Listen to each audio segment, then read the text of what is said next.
का जो टॉपिक पढ़ाने जा रहा हूँ वो न्यूक्लिक एसिड एक जेनेटिक मटेरियल होता है। ये प्रूव करने में थर्ड एक्सपेरिमेंट जो दिया गया उसको आज एक्सप्लेन कर रहा हूँ बहुत शॉर्ट में, एक ग्राफिकल रिप्रेजेंटेशन की हेल्प से आपको समझाने की कोशिश है। अगर आपके समझ में आ जाएगा तो मेरी मेहनत वसूल हो जाएगी। तो let's start today's topic, nucleic acid as genetic material. ये हम सभी जानते हैं कि डीएनए तो न्यूक्लिक एसिड की फॉर्म में जो है ह्यूमन बींग्स या लिविंग ऑर्गेनिज्म में पाया जाता है और उसको ही जेनेटिक मटेरियल माना जाता है। लेकिन फ्रैंकल कोनार्ड ने ये सबसे पहले डिमॉन्स्ट्रेट किया कि कुछ प्लांट वायरसेस में आरएनए भी एक जेनेटिक मटेरियल का फंक्शन परफॉर्म कर सकता है। तो उसी एक्सपेरिमेंट को यहाँ पर एक शॉर्ट समरी के लिए ग्राफिकल रिप्रेजेंटेशन देख लीजिए। फ्रैंकल कोनार्ड ने 1956 टू 1957 में ये डेमोंस्ट्रेट किया कि आरएनए भी एक जेनेटिक मटेरियल हो सकते हैं, but only in some plant viruses. For example TMV नाम तो सुना होगा, टोबैको मोज़ेक वायरस। ये टोबैको लीव्स में इन्फेक्शन कॉज करने वाला एक वायरस होता है जो टीएमवी के नाम से जाना जाता है। यानी इनका जो फ्रैंकल का जो बेस था, जो पैथोजन था, वो था टीएमवी। अब टीएमवी का स्ट्रक्चर अगर आप समझें तो इस तरीके से ये टीएमवी का जो स्ट्रक्चर यहाँ पे दिया गया है, टीएमवी के स्ट्रक्चर को आपने पढ़ा होगा कई तरीके से। जो इसका बेस होता है, यानी जो मेन चीज क्या होती है कि टीएमवी के structure, tobacco mosaic virus is a rod shaped virus in which central RNA is surrounded by या covered by large number of protein subunits called capsomers। यहाँ मैंने मेंशन भी कर रखा है कि इनके एक्सपेरिमेंट की जो प्रिपरेशन थी, उन्होंने सबसे पहले कैसी फर्स्ट स्टेप क्या थी उनके एक्सपेरिमेंट की, TMV is a rod shaped virus in which central RNA is surrounded by many protein subunits called capsomers। जैसे कि आपने इसको स्ट्रक्चर में देखा होगा, ठीक है। इन्होंने सेकंड जो स्टेप था वो क्या था, Fraenkel made a mixture of water and phenol. यानी इन्होंने सबसे पहले वाटर और फिनॉल को मिक्स करके एक उसका सॉल्यूशन या एक मिक्सचर प्रिपेयर कर लिया। उसके बाद इन्होंने क्या करा, सेकंड स्टेप क्या थी, सेकंड स्टेप में ही added TMV particles in the above mixture. यानी जो वाटर और फिनॉल का बना हुआ मिक्सचर था, इन्होंने उसमें टीएमवी पार्टिकल्स को ऐड कर दिया, उसमें मिला दिया। उसके बाद इन्होंने क्या करा, आरएनए और प्रोटीन को आसानी से सेपरेट कर लिया। कैसे सेपरेट, आरएनए जो है वो वाटर लेयर के ऊपर ऐड हो जाता है जाके, जबकि प्रोटीन्स जो होते हैं वो फिनॉल लेयर में ऐड हो जाते हैं।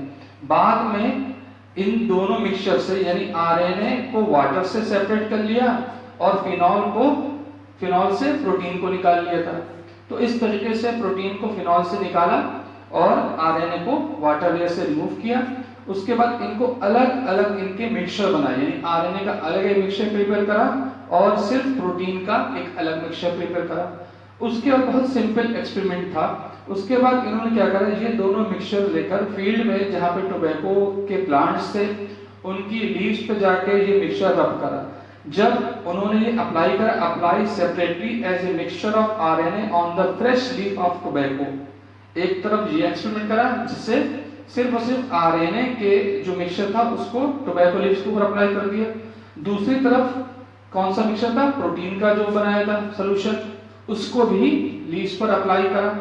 जब इन दोनों को अप्लाई करा तो ये पाया कि जिन लीव्स के ऊपर सिर्फ आरएनए के मिक्सचर को अप्लाई करा था, उन टोबैको लीव्स में टीएमवी का इन्फेक्शन डेवलप हो गया। यानी टोबैको मोज़ेक वायरस और उससे होने वाली डिजीज जो है वो सिर्फ उन्हीं लीव्स पर देखी गई जिस पर आरएनए का सॉल्यूशन अप्लाई किया गया था। जबकि ऑन द अदर हैंड जिन लीव्स के ऊपर या जिन टोबैको प्लांट्स के ऊपर प्रोटीन के मिक्सचर को अप्लाई किया गया था, उन पर किसी तरह के डिजीज सिम्टम्स अपीयर नहीं हुए थे। तो इस अगर स्ट्रक्चर को आप देखेंगे तो बहुत आसान स्ट्रक्चर था टीएमवी का, टोबैको मोज़ेक वायरस का, जिसको उन्होंने बहुत आसानी से, जिसमें से उन्होंने आरएनए को सेपरेट कर लिया, ठीक है, वाटर लेयर में जाके वो ऐड हो गया था और प्रोटीन फिनॉल लेयर में ऐड हो गए थे। फिर इन दोनों में से, यानी फिनॉल से सिर्फ प्रोटीन को सेपरेट कर लिया और वाटर से आरएनए को सेपरेट कर लिया। तो इनके लिए बहुत आसान हो गया ये। और इन्होंने फिर आरएनए का अलग एक मिक्सचर तैयार करा और प्रोटीन का एक मिक्सचर अलग तैयार करा। फिर इन दोनों मिक्सचर को अलग अलग यानी फ्रेश प्लांट की लीव्स पर अप्लाई करा। अप्लाई करने के बाद क्या पाया कि आरएनए जो कि जेनेटिक मटेरियल है, जब उसका मिक्सचर नई फ्रेश प्लांट्स की लीव्स पर अप्लाई किया गया तो उसने डिजीज कॉज कर दी, यानी टोबैको मोज़ेक वायरस जो है वो उसने अपना इन्फेक्शन स्टार्ट कर दिया, जिससे ये प्रूव कर दिया गया कि आरएनए एक जेनेटिक मटेरियल हो सकता है कुछ प्लांट वायरसेस में, जबकि प्रोटीन का एज ए जेनेटिक मटेरियल कोई रोल नहीं होता। तो आज का ये जो टॉपिक है न्यूक्लिक एसिड, यहाँ पर मैं खत्म कर रहा हूं।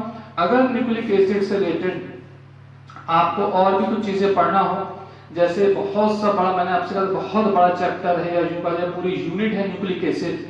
आपने रेप्लिकेशन भी पढ़ा होगा डीएनए के अंदर, रेप्लिकेशन ऑफ डीएनए है ना, जो मोस्ट कॉमन मेथड होता है वो सेमी कंजर्वेटिव मेथड होता है, उसको भी कभी टाइम मिलेगा अगली क्लास में कभी आपसे डिस्कस करूंगा। बहरहाल आज न्यूक्लिक एसिड से रिलेटेड मैंने आपको जो चीजें पढ़ा दी वो सबसे पहले मैंने पढ़ाया था आपको structure of nucleic acid, general structure था, फिर डीएनए का स्ट्रक्चर पढ़ाया, फिर आरएनए का स्ट्रक्चर बताया आपको। उसके साथ साथ मैंने nucleic acid as a genetic material ये प्रूव करने के लिए जो एक्सपेरिमेंट्स परफॉर्म किए गए थे, सबसे पहला एक्सपेरिमेंट था ट्रांसफॉर्मेशन एक्सपेरिमेंट, जो ग्रिफिथ ने स्ट्रेप्टोकोकस निमोनी की हेल्प से माइस में परफॉर्म किया था।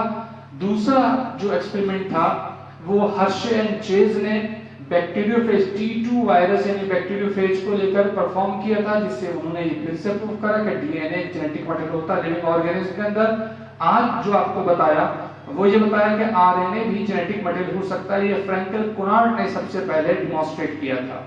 उम्मीद है कि न्यूक्लिक एसिड से रिलेटेड जो इंफॉर्मेशन आपको अब तक दी गई है वो आपके लिए बहुत ज्यादा हेल्प करेगी आपके आने वाले जो भी फ्यूचर प्लान्स होंगे।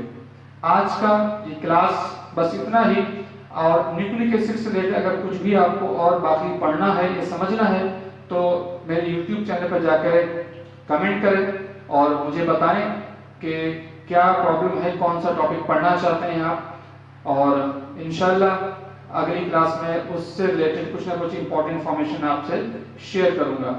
अपना ध्यान रखिएगा।